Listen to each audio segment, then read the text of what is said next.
Welcome to Parks and Cons, companion podcast to the parksandcons.com website and YouTube channel, where we discuss cons, theme parks, collecting, and other fun stuff. It's April 23rd, 2022. I'm your host, Sean. I'm here with Carmel. Hi there. Parks and Cons, John Spot podcast, where we take you to the heart of the actual best conventions and themed entertainment events around. Today we are recording at the 4 Points Sheraton in San Diego for San Diego Comic Fest 2022. So excited to be back at this show. This is a show that we've really loved since its very first year, which is what it's reaching, I think, almost a decade now. I think the first one was in 2014, so we're getting close there. I'm pretty sure we covered it in 2013. Okay, so it's been around for a while, and we've had a great time with it.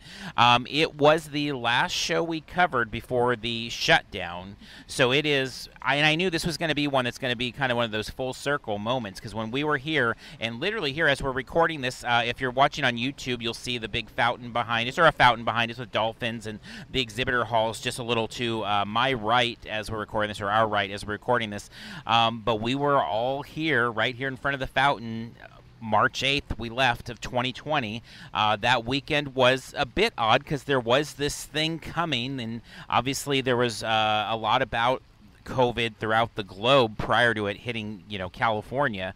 And it just was, there was a vibe of like, hey, this is, odd, and people were taking some precautions. But yeah, we definitely weren't wearing masks at that point. We didn't even own masks at that point. Yeah. But we I remember had no one clue. of the, we had no clue things would be shut down a few days afterwards.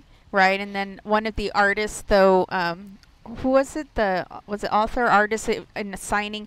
There was like one person in the autograph area who like had his hand sanitizer and would only use his own pens and stuff. Well, Marv Wolfman had done that, yeah. Mm-hmm. And it was like, okay, well that's probably smart. I mean, we don't know what this is and stuff, and but the show was fully going and fully functioning, and there weren't masks and everything else. And then 5 days later, all of a sudden it was like everything was shutting down. So, it was interesting throughout all this to like think back to the last time we were here and the last show we were at and stuff, and then not all of a sudden, because it's obviously been a long time, but now we're here, and obviously that was in March of 2020, and now it's what month are we in? April. April of 2022. It was 25 months ago. It's crazy. Yeah. 25 months ago in this very spot, and just where we're recording now. So it is very good, though, to be back all the way around. It's been a fantastic show. As we're recording this, it is Saturday evening of the con, so we did get in on Friday, and this show runs actually 4 days. They have kind of an opening evening with some programming, things like that, kind of a celebratory thing. Floor doesn't open until Friday, but then you've got an exhibit hall, you've got panels, you've got small press, you've got gaming, you've got an artist alley, all pumping throughout the entire weekend, and it really does feel, and we talked before about the show that's kind of the 10th. Actually, now that I'm looking at it on the front of the program, it says the 9th San Diego Comic Fest. So yeah, this will be the 10-year anniversary next year. So though it is a show that very much feels like it's trying to go back to the core of what San Diego Comic Con was, many of those involved in establishing this show were people involved in the founding of San Diego Comic Con, or at the very least in a lot of the elements of those early days of it. And so this really comes back to, it celebrates all aspects of pop culture. It celebrates science fiction. It celebrates, comics and comic art, and all of these different things all kind of meld here. So it's so in a lot of ways, I feel like it's kind of a little time machine in its own way. While we're here, things of the moment are being discussed. You're going to have, Peter David talking about Spider-Man 2099 or whatever it might be. But at the same time, at its soul, it feels like, you're really going back in time. And we'll talk a little bit about that with some of the panels and things like that we've checked out, which this show has a lot in the way of panels. And it's something I know that you particularly appreciate about the show. And I also appreciate as well. Yeah, definitely. I mean, and it is kind of cool that so many of the people involved with this show have been involved with Comic-Con, San Diego Comic-Con, or Comic-Con International and stuff. And just going back to 2020 really quick, I remember that we were at I think at the time it was the, I can't remember, but it was the cafe, and Glanzer, who is with Comic-Con International, was up there telling us that WonderCon was happening, and they were moving ahead with all the plans and stuff. And so it is interesting to see kind of the intertwining stuff of Comic-Con International and San Diego Comic Fest. And we'll talk about like one of the panels we attended where we got to hear some historical stuff related to that as well. So it is a cool not team effort because they are separate entities, but it is cool to get some of the history and some of the people involved in the big show in this one as well.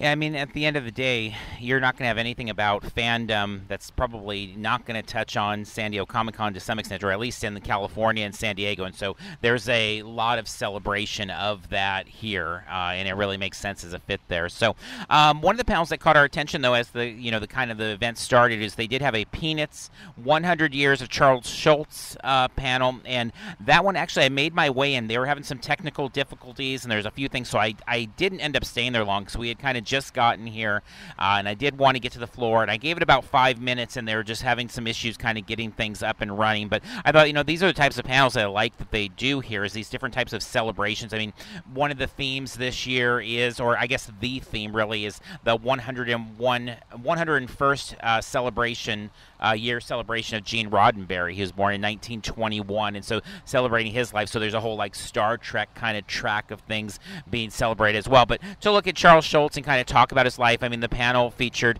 a number of individuals who are cartoonists and been really influenced by his work. But they have that. The real thing, though, I wanted to touch on that was just crazy to me, and I don't know if this hit you, we haven't talked about this, but being in the Montgomery Theater again, because the Montgomery Theater is kind of their bigger room. It's not a huge room. I feel like it seats maybe 50 or so people in there. It's kind of a classroom type of elevated structure where there's like the kind of desktops can kind of fold out. It brings me back to my days at UCR in the 90s in a way there. But anyway, being in that theater, and so as I was in there waiting and they were kind of working on the tech things, they had some time just kind of waiting, that there wasn't anything quite to cover yet. And I was thinking, like, the last time you and I were in there, or at least that weekend when we were there in 2020, I remember being in there and getting this email with all these photos from Secret Life of Pets. They had just shown, they had just released photos of all of the animatronics over at Universal Studios Hollywood, and we were down here and covering this convention, but we were like blown away that, like, wow, there's all these animatronics, because at the time there was all this talk of like, well, Secret Life of Pets is going to be nothing but screens and stuff, and we're in there, we're trying to get things processed, and I think you were trying to get things on the website and stuff, and and then you're looking at these emails that go back in time about these press things, and so it was kind of a weird moment to be now back in that panel room. We've ridden Secret Life of Pets a bunch of times, and again, it would kind of set the tone for me, at least mentally this weekend, of just thinking about like how much has passed in these 25 months. How surreal. I mean, surreal in so many different ways, but it felt good to be back in that theater, and we've had several panels in that theater since that time, and all that Secret Life of Pets stuff is kind of wiped away from my memory now, because now I'm thinking about, hearing Peter David in there or things like that. But it was interesting being back there on Friday first thing and kind of thinking back to when we last were there in 2020. Yeah, I don't think I really did have a reflective moment when I was in that theater. I mean, I think just in general, being in this hotel and being in this environment, I've thought back, of course, to 2020 quite a bit, but I didn't specifically, I don't think, have a reaction to being in the theater specifically, but I probably should have, but I didn't. I mean, it makes sense, but like I said, just kind of being in this environment with familiar faces and stuff, and not even, I mean, we've run into friends and acquaintances and stuff, but when I say familiar faces, I'm talking about people who are sitting in kind of the walkway who have like kind of the fan tables and stuff, or the people checking us in and stuff, and there are a lot of familiar faces that we haven't seen in a long time, but so just being in the environment, I kind of felt, I don't know, kind of reminiscent of what 2020 was, but yeah, not specifically in the theater for me. Well, so from there, though, we did make our way to the floor, and immediately was captured by just the floor itself. I mean, it's a small floor, all in all here. They do separate out the artist alley and small press and gaming area are on the opposite side of the hotel, and it's really neat. This is our first time staying at the hotel, but like you come out of your room, we're on the third floor, but there's that open air kind of, so you're looking down and you're just seeing like the gaming tables and the convention tables and stuff like that. But the exhibit hall is in a separate building over here by where we're recording right now, and it is filled with comics and vintage toys. Very little modern anything, which is a joy. It doesn't even feel like modern really fits very well at this show. And not that there aren't a few Black Series and Marvel Legends and things like that, but a lot of it is the really unique stuff, and there's a lot of it there. One of the first things that we picked up, and if you're watching on our YouTube version of the show, is we picked up a few fun Universal Monsters books. These were just $3 each, and one is a paint and marker book that has Frankenstein on the front of it, or Frankenstein's monster if we want to be very technical about it. But it's this, incredible, what is it, 1980? Actually, I'm not seeing the year on the back there. Oh, 1991. So not super old, but 1991. But just something I'd never seen before, and for $3, and it was like, it's from a Ben Franklin, which, do you know what a Ben Franklin store is yourself? I don't think so. So Ben Franklin, these were, stores like, in my memory, just kind of, they had a collection of types of things in the East Coast and Midwest and places like that, you'd go and I'd buy things like a service merchandise or maybe even a Thrifties at times. So you can go and buy, books and comics and things like that back in those days. And then the other one is a coloring book, that is also, again, Universal Monsters. And so I just could not, I just instantly had to have them, and they were $3 each. But I was like, okay, we got to grab these things. So that was fun. Yeah, and this is also from '91, and in the back it actually says, "Share the golden moments, 50 years, little golden book." So I think it's somehow tied in. Oh well, the manufacturer says golden on the top of it there. So. Yeah.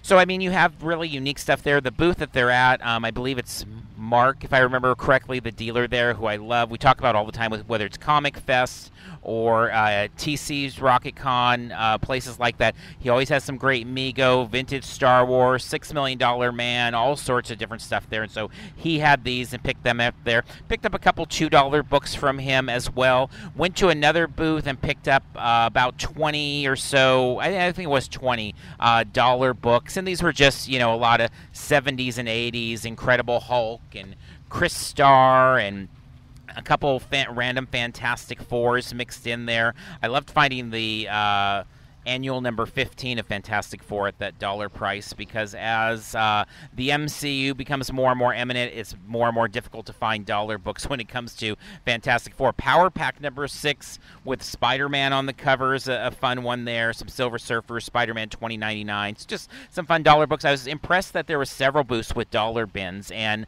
some decent stuff mixed in there overall. So that was the only time I actually bought anything in the dollar bins, but I did see several booths that had good ones. Also some good $2 bins mixed in there as well, but a lot of incredible wall books. I mean, I was going through one of the booths this morning or this afternoon when you were in the room, and I was like, I was literally going through a bin that had like $1,500 comics, $700, like Death of Gwen Stacy is in here, high grade copy, first appearance Ghost Rider, first Swamp Thing, and just over and over again seeing these, and you're like, oh, here's, first appearance of Black Panther and Fantastic Four, and it's just, I've never gone through a bin and physically touched books of this level of cost as I was going through them. So I didn't buy any of those books. I ended up buying a $10 and a $5 book there, but it was neat just kind of that those were mixed in. But it is that type of show where whether you're looking for the, cheaper bin dive or you're looking for the more expensive type of wall books, it's all going to be represented there, and you're going to find it on the floor.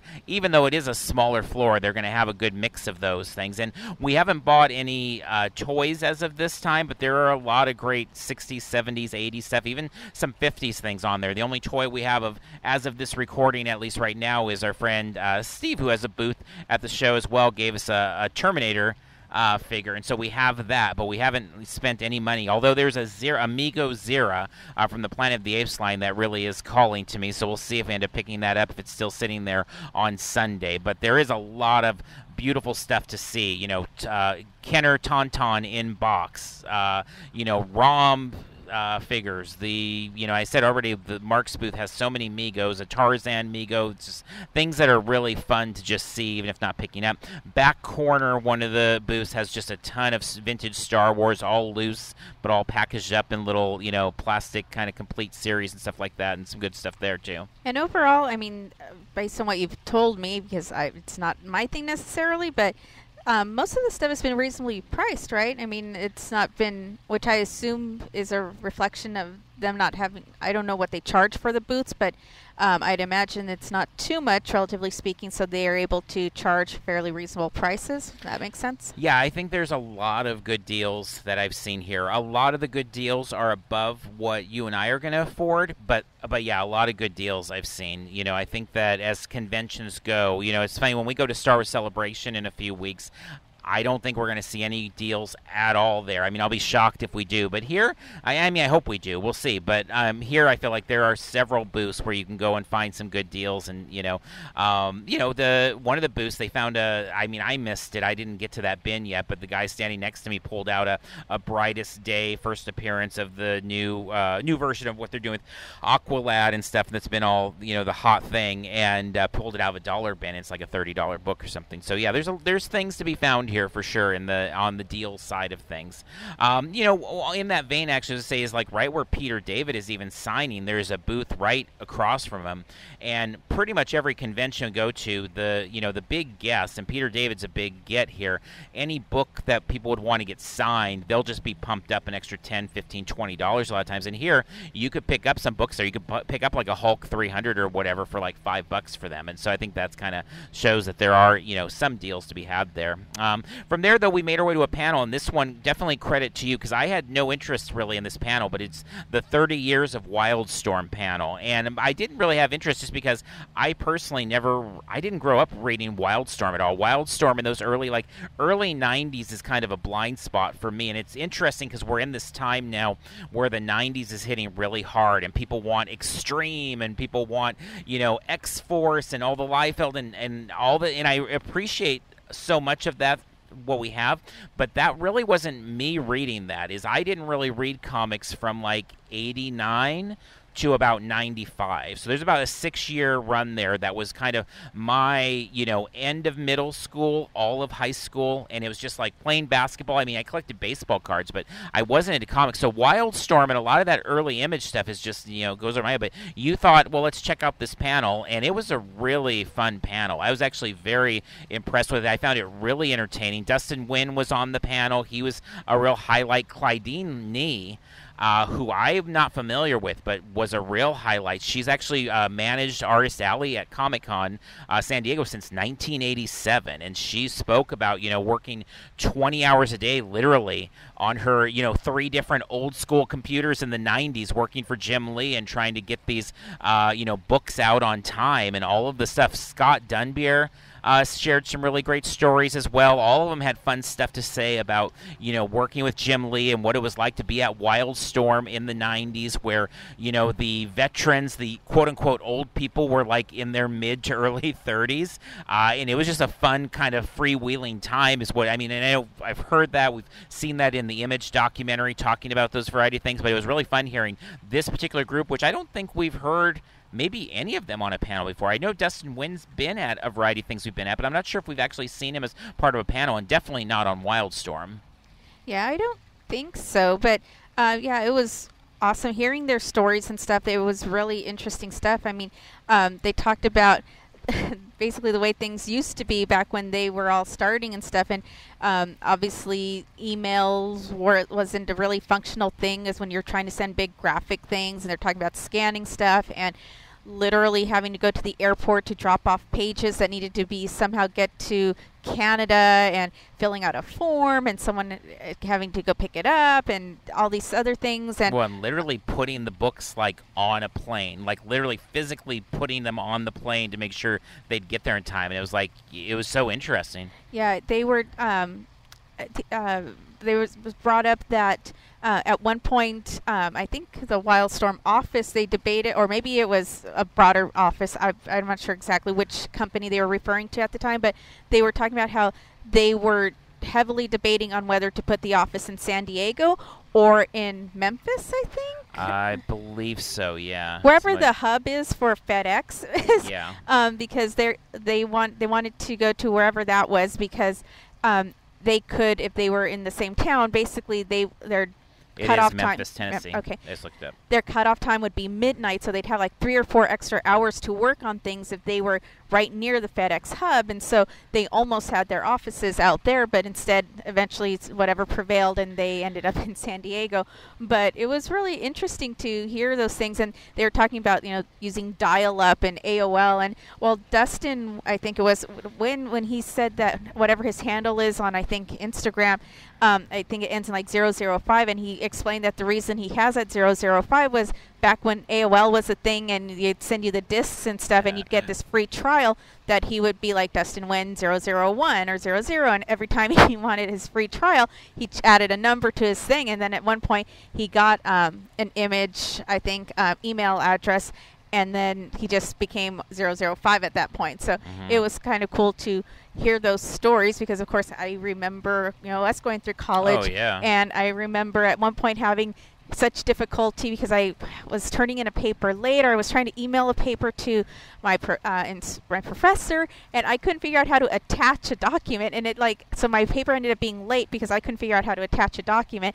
And obviously, that was probably late 90s or mid to late 90s or whatever. And so hearing them talk about it in this very important way, important to them because it's their business and they needed to get these documents to these places, and it was the physical things and all these other things were really cool. And I thought it was really cool how Dustin called out Clydeen as being so integral to so much of what they did. And obviously there aren't a lot of females, or especially at that time in the industry. And Clydeen at the end, I think, talked about how important Jim Lee was to give so many women their start in the industry and stuff, and that Jim Lee gave a lot of women, an opportunity to have their careers and stuff, in that industry and stuff. So it was really fun, and they all seemed to get along really well, and told fun stories and stuff. And so I had noticed that panel just because Dustin was on the panel, and he had said something about wanting to see him on a panel, and I don't think we had a lot going on at that particular moment. I'm like, well, he's doing a panel, why don't we go see? And so we did, and it was really interesting to hear the history and stuff and their experiences in such a casual way. And they were talking about the bullpen at the Image, or at the Wildstorm offices and stuff, and just lots of different cool things. I think there were people recording the panel, so I imagine they'll make their way online if you're interested. But it was really enjoyable to hear their stories and to just talk about how things have changed and how much they've grown, and being kids, and by kids they're talking about 18, 19-year-olds in that industry and stuff. So it was really cool. Yeah. And I mean, I'll close on this part for this, but I never knew the significance of the actual name of the company, Wildstorm, but it's Wildcats and Stormwatch, which I know those are two big books, and it just instantly was like that made total sense. But again, to go back to my blind spot, I'm not one of those 90s, even though I'm of the age where I think a lot of people that are around my age are that, I'm way more of like a 70s, 80s comic kid. But I was like, oh, I like to know that. And so, we hit more floor there, but then let's go actually to the next panel we went to, which was fantastic. It was a photo history of 50-plus years of San Diego fandom. And I mean, they had on the board, they had kind of a sticker beforehand, like it's kind of really pointing attention to that they had this panel coming later in the day. And as soon as I saw it, I thought, okay, 50-plus years of San Diego fandom, like this is definitely something we want to see. And we did go to that panel. It was in one of the really small rooms, but they just shared a collection of photos and talked about 50-plus years of being in San Diego, at running Star Trek cons, running, gaming, being parts of gaming stuff. Star, which I know they have a table here in the fan table area, kind of in the hallway there, and Star has been such a big part of bringing fandom together for so long. And they talked about, I think the two hosts of this panel, their first San Diego Comic-Con was 1972, so they were there back in those earliest of days. They showed incredible photos of, I mean, we're talking early days of Star Trek as it kind of transitions to film. There's one of George Takei that he was there, and I think he was holding a donut or a bagel or something in his hand and posing with one of them. A triple. Tribble, that's right. That was right. It was a Tribble. And Smiling Away there. I mean, they've got together big groups of Trek actors back in those days, of the earliest days of fandom. And then talked a lot, and this was kind of, I think, for both of us, was the, like, our eyes kind of lit up and like, wait, what did they say? But they started talking about Seymour, who we know from Scary Farm and Horror Host fame. Big deal in the back in the 70s and stuff, and so we're used to, like, hey, there's not Scary Farm T-shirt or poster, things like that we're looking for related to Seymour. And then they're talking about Seymour loving San Diego conventions and Comic-Con and coming to Trek cons. And I actually was texting our friend Ted Doherty, who is the go-to on all things, not just Scary Farm, but on something like Seymour. That's going to be the first person I ask. And actually they had posted in the panel a picture, and we took a picture of it, of Seymour in his full horror host garb. Like, it looked like they were filming a commercial, which I guess they weren't, but it was like they were kind of dancing on the walkways with all these people in their Star Trek, their Starfleet outfits. And he said he had seen that picture before, and he knew that Seymour was a huge fan of Comic-Con and all of that. And they had shared that Seymour, when he would come out here, like, he would fly out and they'd pick him up from the airport and bring him to the con, but like he would wear his horror host costume, basically, because he didn't want people to see him. It's kind of like seeing Santa Claus without the beard or something. He didn't want people to see him as not being Seymour and just being Larry and stuff. And so that was fascinating. I mean, just everything about the panel was just mesmerizing, and you could tell they had so many more photos. And you're like, I just want them to have a panel at every Comic Fest or every Comic-Con and just show a few more photos every time, because they've got a lot in the well from this 50-plus years of fandom. Yeah, it was like she was practically just opened up like her personal photo folder on her computer and was just opening up files.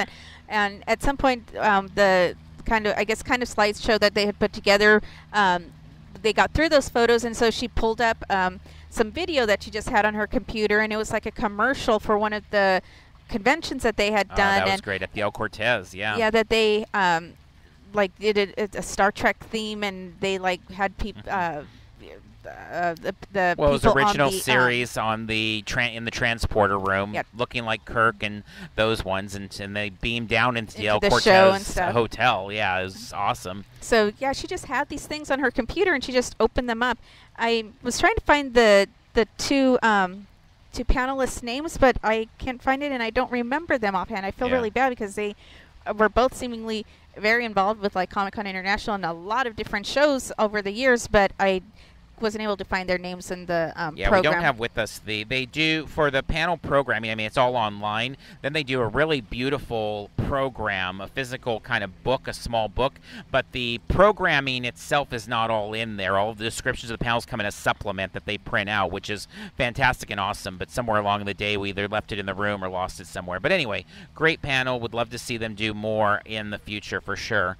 And also, while we were in the panel, our friend Kim of Outside Comic-Con, she came in, and it was like awesome. So she was sitting with us, and we're obviously all interested in San Diego fandom, very much so. And so we watched the panel together, and then we went and grabbed dinner.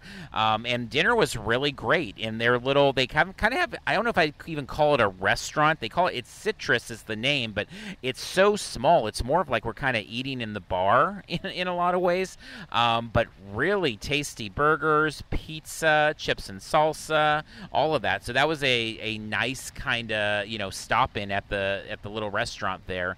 And just in general, we've gotten to hang out with Kim a lot more at this con than I think we ever have before. In terms, I mean, we always see each other and have meals here and there and stuff. But I just feel like in general we've had more time to just kind of hang out and talk, which has been really nice. Yeah, definitely. And the restaurant, we kind of noticed pretty quickly that there seemed to only be 2 employees basically running it or working there. There's a bartender, and then this one guy who's like handling all the tables and stuff. So we like ordered very quickly, and then we got our food pretty quickly. So yeah, it was just all pleasant, and we were able to get a table because it's not a big room. And as it got a little later, then there was a lot of people standing around waiting for tables and stuff. But we were able to get a table because we got there early enough and stuff. So yeah, that was all just very positive experience. And the food has been really tasty at the restaurant. Yeah. And then for us, one of the things we wanted to end the night with, or the way we wanted to end the night, is you and I had wanted to see, they were doing a 100th wait, was it? Yeah, 100th anniversary screening of Nosferatu.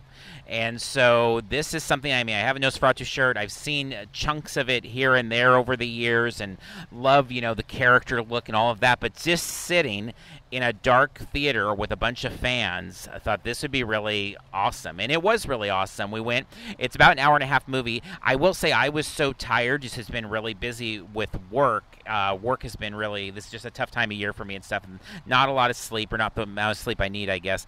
So it was tough at a couple times where I got like really tired and you're watching a silent film. But it was a great, it's a great film, obviously. And it was great kind of seeing it in that setting and kind of being there and, you know, just soaking it all up and being part of that. You know, it was one of those things that's just, you can't ever replace the theatrical experience. I know that that's something that's been a big conversation point, particularly since the pandemic, of just people, do they want to go back to theaters? And, you know, we all know that there's nothing like seeing something like Avengers Endgame in person, or seeing, you know, Spider-Man, you know, No Way Home. But I would say these types of things as well. I mean, Nosferatu there with a group of, I don't know, maybe there's 20 other people in there. I mean, it wasn't a packed theater, but it was definitely people that were into it and excited to see it. And I really enjoyed that as a way to cap off the night. And it's one of the luxuries of, you know, being able to stay down here, not driving back and forth from San Diego to Riverside, that we're able to kind of then just go up the elevator to the room. But I did enjoy that as kind of a way to end our night.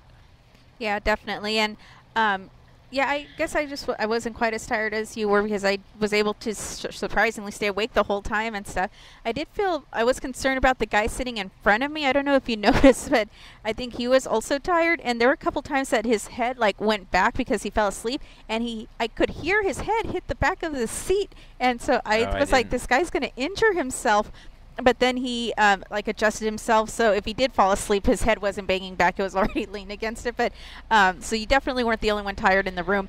But yeah, it was definitely enjoyable and a really fun way to see it and stuff. And yeah, the version that they showed us was a good version. I missed the beginning part where they gave, like, I think some of the history related to the version we were watching. But it was, yeah, very enjoyable and definitely a very cool way to end on our Friday night. Yeah, basically it was they cut it together from a few different prints, this particular, you know, DVD edition or whatever, Blu-ray edition that they had, and they had used a modern live symphony to perform the music, so it was as clear and crisp as possible. So it was the original music just synced up perfectly. So it was, I think, by the accounts of our host that was kind of running the show, was like the best possible way to see it. And so it's like, okay, perfect, I'll trust you on that. It made sense. So that capped off our Friday night. We wrapped it up, went to bed, and then we woke up Saturday. Now, we had a debate this weekend about when we were going to head down to downtown San Diego, the Gas Lamp, all of that. There's no way I'm ever going to be this in San Diego and not go to the Gas Lamp, not going to see the convention center, some of those types of things. So we ultimately decided, which it was a little unfortunate because we missed a couple panels. I really wanted to see that G.I. Joe 40th anniversary panel. We missed that. We also missed, Star Wars Memories with Craig Miller. Craig Miller from Lucasfilm, the original kind of man behind the fan club in a lot of ways. We've seen his panel before, but it's always a good panel, and I would have liked to have seen it again because he always has, you know, a little bit different stories that kind of get integrated in. But we took that opportunity and instead went down early, like 9:30, 10. We left the room to head down to the Gas Lamp area. Well, we had to be very cognizant of our timing because the Padres were playing the Dodgers this weekend, yesterday and today, and so we knew that we had to be careful of what time we selected to go down there, because obviously there's normally traffic coming in and out of that area, like, you know, 5 o'clock on a Friday or something like that. But then there was also the game to contend, or the games to contend with, and so yeah, we ended up ultimately going with Saturday morning as the best time to go down there. Plus, if you're familiar, I mean, with any, you know, a lot of times the area isn't ever the most pleasant when there's a sporting competition going on, just in terms of like a lot of fans drinking heavily, things like that. So we're like, yeah, let's avoid those spots of the day. So we went in the morning. We parked over by Lolita's, over by Petco, had breakfast/lunch, a little brunch there, which was great. We always are big fans of Lolita's, and it was super cheap and super tasty. And then we walked up the bayfront. We saw the new cannery there, which we posted on social media, a video actually, if you're interested in seeing the new grab and go at the Hilton Bayfront that I think is going to be very popular during San Diego Comic-Con. Made our way around the front of the convention center, saw that, went into the Hard Rock, looked in there a little bit, a couple stores on 5th, and then made our way back to the car and then headed over to Now or Never Comics. I had asked, actually, Aaron, the owner of Now or Never, he had posted last week some new Captain America issues that they got in, and there was a few, well, there's more than a few that they had that we needed, but I figured, okay, let me focus on two of the cheaper ones. So there was a $10 and a $12 Captain America number 124, which is a awesome 15-cent cover of Cap there with the is he human? Can he be killed? How does Cap battle the creature called Cyborg? And then a cover that I love that much more, number 126 for $10 there with Falcon prior to the classic red costume. He's in the green and yellow. I love anytime we can see Falcon in that costume. So picked those up. Thanks to Aaron for holding those. Now or Never does such a great job with everything, but I love on social media. I am so addicted to when he flips through a bin and shows this week he got in a Justice League number 1, which we definitely need, but $650. But he's flipping through a bin and showing the the new books in. Also, though, picked up an Iron Man number 31, little 15-cent, an old 15-cent book there for just $5, and so I was glad to pick all those up. And that store I am looking forward to visiting many more times in May and June and July as I come down and do updates on what's going on with Comic-Con builds and stuff like that. So it was nice to be there and check that out. We weren't able to see Aaron, though. He said he was sorry he missed us, but he actually had a panel at Comic Fest this weekend, and so about selling comics, and so we did not see him there, but we were glad to visit the store. We rushed back, though, because we did want to get to the Peter David panel. That was kind of a highlight for me. It's a spot. He's on several panels this weekend, but I really wanted to see the spotlight if at all possible. And I didn't know that we'd make it, but we actually did. We got back about 20 minutes before the panel. I actually took that time and ran over to the exhibit hall on my own, and he was in the exhibit hall, and I was shocked he had no line for signatures. And I'm like, Peter David created Maestro, created really so much of what we know about the Incredible Hulk today. He had like a decade's run on the book. His work on, Aquaman, Spider-Man, creating Spider-Man 2099, which is, all the thing when you talk about like Into the Spider-Verse and stuff, but he had no line. So I was actually a little shy to go there because I'm like, well, I don't know. Like, I'm not the guy that wants to have like conversations with creators. I just kind of want to tell them, thank you for being here. Thank you for all that you contribute, and then get the book signed, So I kind of like did a loop to come back, and then somebody else had gotten in front, and then unfortunately that person was like, they were getting help like writing a dissertation or something, because they had like this scroll of questions and they were asking him all these things. So then I got in line behind them with my books to get signed, and Peter David's wife was helping him at the table, and she eventually kind of grabbed my books from me for him to sign. So I got a Maestro for him to sign, got an Incredible Hulk number 379 for him to sign. Amazing Spider-Man 365. This was the first preview of Spider-Man 2099, and I'd gotten Mark Bagley to sign it years ago, so it was nice to add him to that. And then Spider-Man 2099, the first actual, start of the series. So if you are on the YouTube, you can see the pictures there. If not, if you want to check them out, they're there. You can, just take our word for it that his signature is on those. And so it's just nice to him. And he was not charging anything, so I felt a little gun shy actually since 25 months ago when we were here with, and I think we talked about it at that time, but Bill Sienkiewicz was signing here.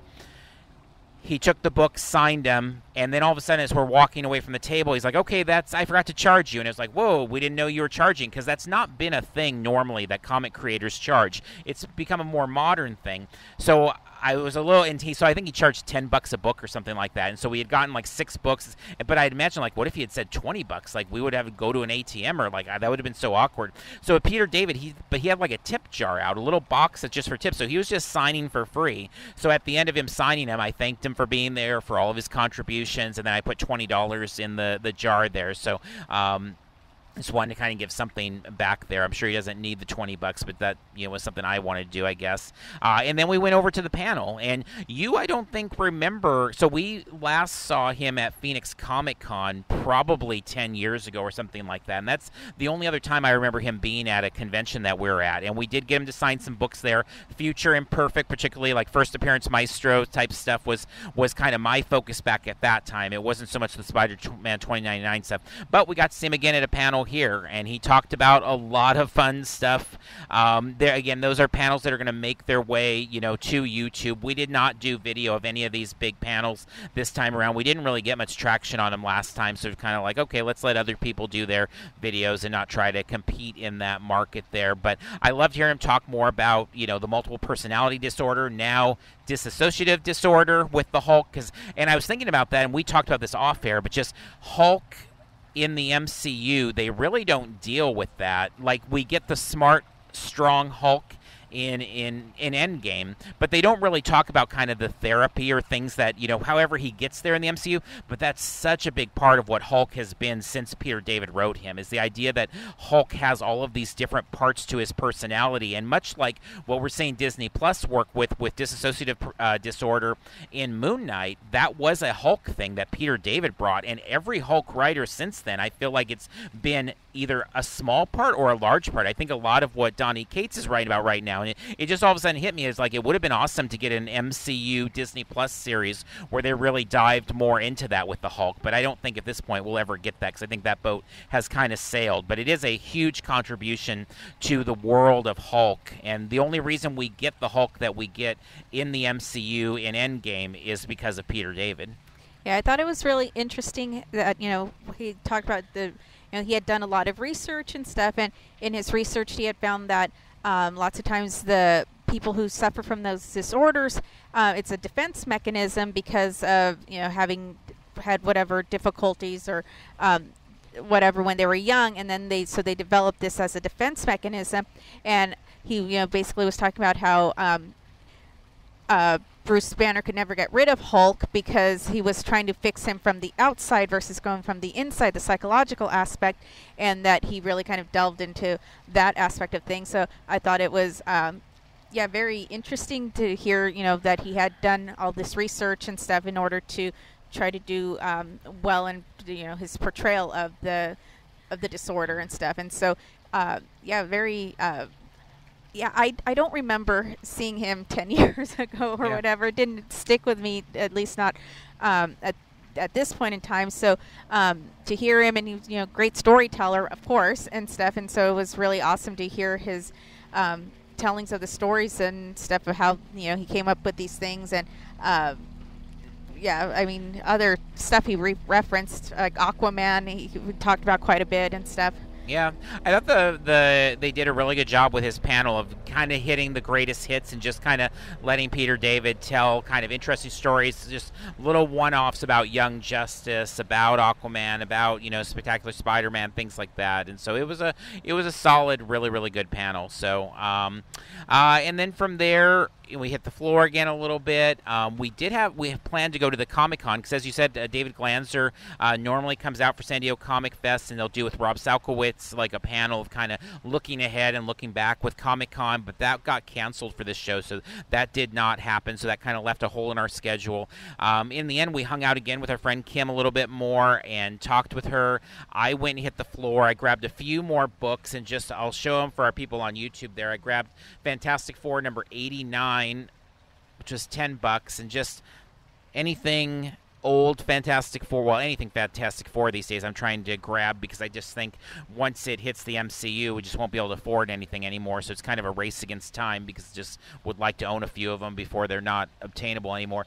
And then this, if you're not on YouTube, if you want, Google Hulk number 131. This is a 15-cent one. This is like, when we talk about comics, what I love about comics is kind of all embodied in this cover right here. Is Iron Man looming over him. Hold your fire, man, it's all over. The Hulk is dead, and Hulk buried and just kind of sticking out of the asphalt there. And 15 cents, a Titan stalks the tenements. And just love the cover of that. So pick that up as well. And then we grabbed dinner. Got back to the same restaurant as we were yesterday. Had another fantastic. Got a burger and a pizza this time. Saw our friend Steve a little bit there again, who has a booth here. And just a real kind of quick talk with him. And then kind of a fun geeky moment at the end as we saw Peter David and his wife walk in as we're kind of starting to wrap up. And there was no tables. And you're like, should we give our table to Peter David? And it's like, yeah, let's wrap up. I said Mr. David. Mr. David, yeah. And they they sat on a couch, and they were going to just sit on the couch, and then as we're starting to wrap up, his wife kind of looked over, and you, like, waved her over, and she came over, and he came over, and it's like, oh, that's our little contribution to comic history there, as we gave our table to Peter David and hopefully made him and his wife's night just a tiny bit nicer as they were going to have dinner. And it's always surreal in that situation because this guy has had such an impact on pop culture, and yet he has to try to find a table because he's, that's just like, but that's the world, right? Like, as a kid, I always thought, like, as you get older, you don't have to worry about some things, particularly if you're like a celebrity or you're a big time contributor to culture and stuff. And it's like, nope, the guy that really create the Hulk that we know today still has to wait for a table like everybody else, I guess. Well, and it was kind of weird because I saw them, I was facing the door, and so I saw them coming in, and I think it was at that point I was like, should we give our table to them? But we still had like our plates and stuff were still on the table and stuff, so it was a little awkward. But then it also seemed like he's got to be meeting somebody behind us. I'm guessing he doesn't want this little table. He's probably going to meet a group of people or something. Yeah. And then no, they just went and sat on the couch. But if we had offered it quicker, we might have had more of a moment or more of an interaction. Like, well, there's 2 empty seats. You guys sit here while we clean this up and let's talk a bit or whatever. But that didn't happen. That's not our style anyway, so yeah. I know, but I at least had the thought of that or whatever. But so we could have possibly had more of an interaction with the 2 of them, but alas, we didn't. We did give our table, and his wife was very thankful that we kind of stood there and saved the table for them and stuff. And we cleaned our own table off because they were so busy. So we the restaurant. Yeah, you grabbed all the glasses and stuff so that we could leave it for them, but. Yeah, that actually, as we were talking, reminded me of another time that we gave our table up, not for someone who had quite the same impact, but Phoenix Comic-Con. I remember one year, many, many years ago when he was still involved with the convention, but we gave our table up to Will Wheaton. Yeah. And that was kind of a cool, again, geeky thing. I mean, we didn't say anything more than here's or he thanked us for cleaning our table or something like that.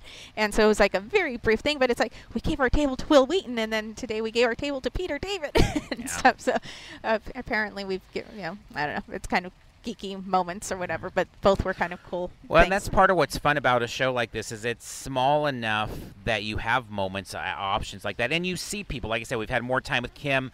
Ran into, and I now it's one of the things I'm always terrible with names, but actually ran into a very kind viewer, listener, fan of Parks and Cons work, and he was just talking so much about how much he loves Parks and Cons and how much it helps with finding places like TC Rockets and San Diego Comic Con stuff. But we just talked for I don't know, 5 minutes or something like that, and it's just like that probably doesn't happen at WonderCon because we're kind of buzzing around so much. Ran into Sean Richter, fantastic cosplayer. He was here. I didn't recognize him because he's in Ghost Rider gear, and I've never seen him. He was a really good Ghost Rider, and he's like, Parks and Cons, Sean. And I was like, yep. And so we talked a little bit. So it's just, it feels like you're hanging out kind of with family and friends at this show. Totally, just in general, definitely. It's a very friendly vibe. But even last night, I think it was last night, as we were heading back to our room, we crossed Dustin Nguyen in the hallway. Yeah.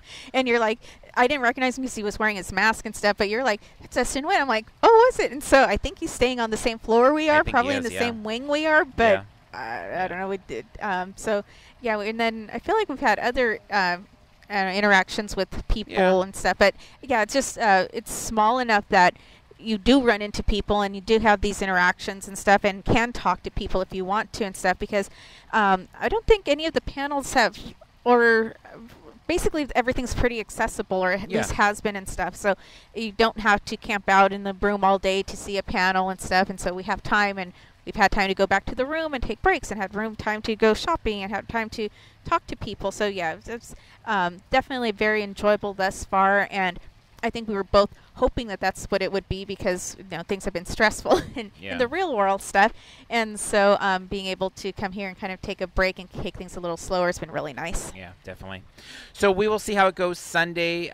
We are not sure how late we're going to stay in the day, but we will come back and record more on whatever it is we do to kind of wrap up the show. We've got a big week ahead in the world that's not Parks and Cons, so not sure how late we'll stay into Sunday. I wish we could just stay and close it out, but I know it won't be that. So we'll go ahead and take a quick break here for you all, and when we come back, we'll talk about the rest of San Diego Comic Fest and how it closes out. All right, we are back, and it is now Sunday afternoon. Actually, it's 1:30 in the afternoon, so our time is ticking down here. I mean, for the whole con, it all wraps up at 5, I believe, today, but for us, a little bit earlier because we need to get back to Riverside. So we're going to hit on the last few things, which is not a long list here for the things we've done really since over Saturday night and Sunday morning here. Before we get to that, though, we did want to hit, so the panel we talked about, a photo history, 50-plus years of San Diego fandom. The two panelists that we didn't have the program guide in front of us at the time we were recording, that was Pearl Stickler and Jean Graham. So they did a fantastic job.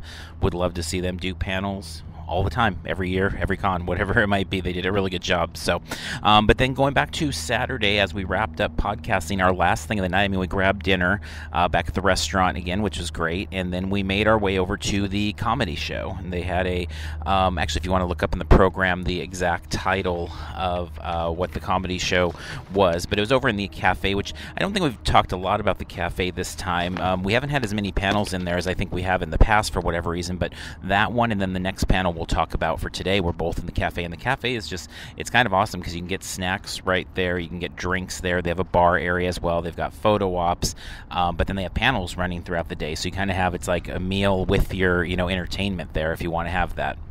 Yeah, so the panel or the improv show was Super Geeked Up Geeky Improv Live, and it says it was Jeff Burns, Francis Fernandez, Matt Mesmerman, and Zach Stones. Mm-hmm. So. And it was exactly what it sounds like. It was geeky improv. They were, adding in the audience and even bringing participants up from in the stage to bring up there, and people were having a good time with that. It was only an hour show, which is fine, but it was just about an hour there.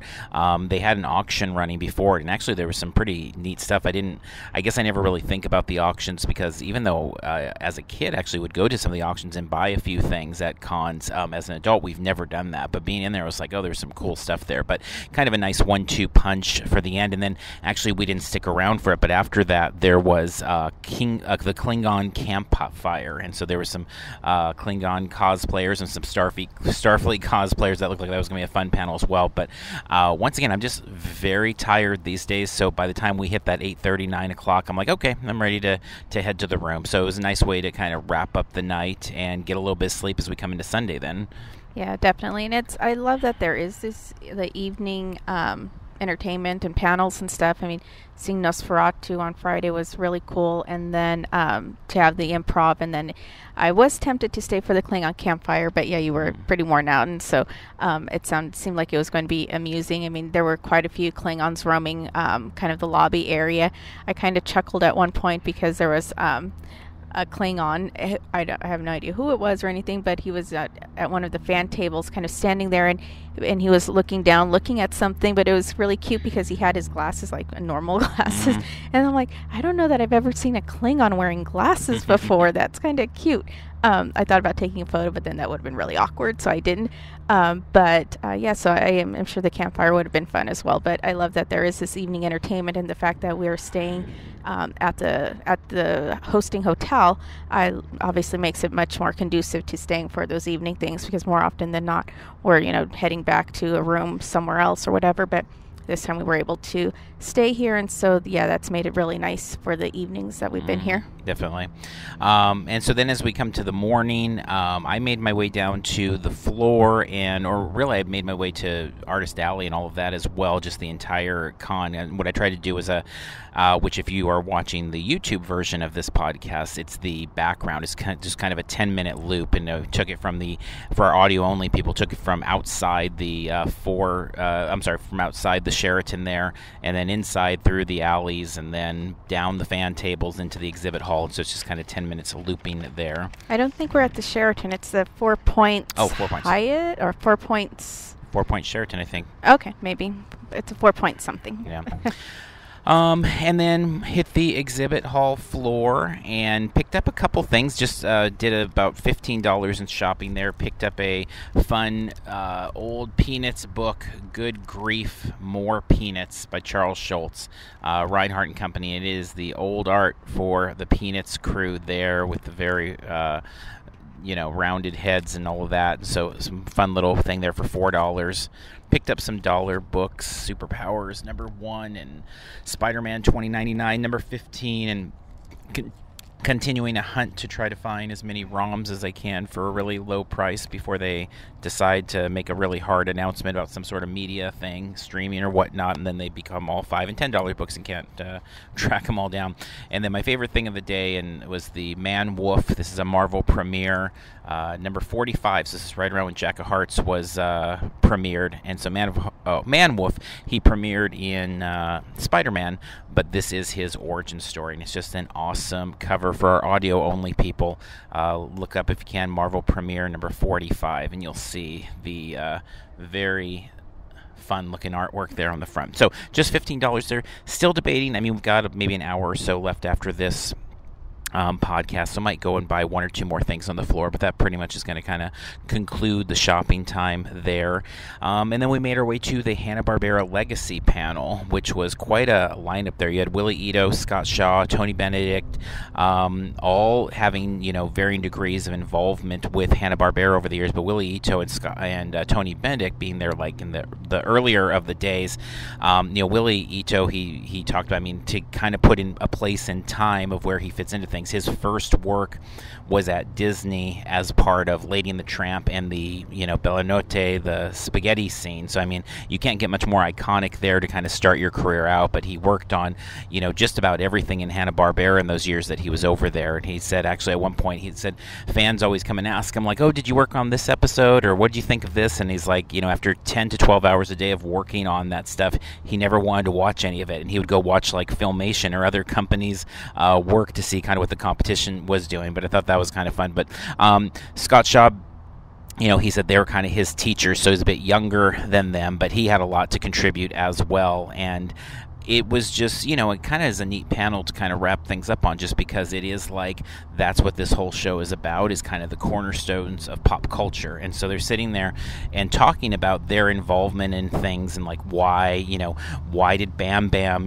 join the Flintstones, and how, Pebbles was all about selling dolls, and it kind of turned the show into more of a kids thing. And then when they had the viewers for the kids, they didn't need the great artist anymore, and they moved on to Jetsons to bring a new group in, and it just, you hear these types of stories and they share this background, and it just all is like, it's all like a puzzle that you just see different pieces fit to things that you didn't even realize were puzzles. Like, I never really thought about the various eras of Flintstones or how it fit with, the animators going to Jetsons or things like that. It just all like, I didn't even realize these things were questions, or how Tarzan, they said Joseph Barra had described Space Ghost as Batman in space and humanoids as Tarzan in space, and it was like, oh, okay, that's an interesting way to look at it, and stuff. And so a great panel. And I think there's so many panels, maybe not with that level of pedigree, because these are like real big legends here, but I think you do have a lot of this kind of, the fabric of the cornerstones of all of this. Yeah, definitely. And it was fun. I did have some difficulty hearing because they were all, most of them were pretty soft-spoken, and they didn't have the microphones really close up. I kept wanting to go up there and just push the microphones like further in front of them, like, speak louder, please. I want to hear this. So I didn't hear as much as I wanted to hear, but it was cool to see how they were interacting with each other, and they commented that it's easy because they're all friends and stuff, and they all get along. And so that's obviously a cool thing, and just to hear friends kind of talking back and forth about their experiences and stuff. So yeah, definitely a cool thing. And someone was recording that, so I'm sure it'll show up on YouTube if you're interested, because it was interesting to hear them talk about these days that have long past and stuff. And hearing how things have changed and stuff. And I don't think some of them were very fond of how things like was it Yogi Bear and Yellowstone, Yellowstone, yeah. or Jellystone. Yeah, there you go. Things had changed so much, and they weren't all fans of the changes and stuff. But it was cool to hear them talk about their experiences and stuff, and just see friends interacting up there is really cool. Yeah, it was a good way to kind of of an easing out on Sunday, in terms of just like leaving on a good little high, and one that really just hits at what the heart of the show is. So it has been a really good time. I know we're really glad the show's back. We're grateful that it's back. All the work, we know it's not easy to bring a show back from, this whole pandemic situation. It was one, the entire time they started having their like volunteer meetings and things like that, and I was always watching very closely when they would announce their date. And as soon as they announced their date, it's like, okay, let's put it on the calendar and, look forward to it. So it was a fun weekend. And so with that, as we wrap up here, there are some more fun shows just on the horizon here coming. Some of them, it's been a while since they've been back, and some of them, not so long. So for Spooky Swap Meet, actually, is next weekend. That's running April 30th through May 1st, and that was one we actually first visited during the pandemic, but they are returning, get us that haunt fixed next weekend. Then Joe Show, SoCal Joe Show, in fact, that's coming May 1st. That is next weekend. All sorts of toys there. Free Comic Book Day. I'm so excited about that again. Our crawl, which has been an annual thing, but it's been, 2 years of not really having that either. May 7th. The Disneyana Show returns May 15th. Robo Toy Fest is also May 15th. Knott's begins their summer season. They're ending Boysenberry Festival today. Summer Nights begins May 20th. Comic-Con Revolution, another great comic show. We actually will be giving away some tickets for that pretty soon, and doing some little podcasting, a preview of that. That is May 21st and the 22nd in Ontario. Star Wars Celebration Anaheim. It is the far opposite of these types of shows in terms of it is the front line, the front page, I should say, and big media and big advertisers and big crowds and big competition, but we'll be there May 26th to 29th. We have some more preview content coming up for that as well on the channel and everywhere else. Monsterpalooza, June 3rd through the 5th, and Anime Riverside. It's first time coming out to Riverside, the Anime Pasadena crew. Anime Riverside, that is June 4th to the 5th. Once again, we want to thank our Parks and Cons crew for their support on Patreon. We recently put up a new bonus episode over there, and we have more content planned, so please check that out, and big thanks once again to all of you. If you've not already done so, please consider leaving us a review wherever it is you find the podcast. That helps other people to be able to find us and is greatly appreciated. You can follow along with us on social media at Parks and Cons on Twitter, Facebook, Instagram, TikTok, and of course YouTube. Wrapping up here for San Diego Comic Fest 2022. Until next time, we'll see you in line somewhere.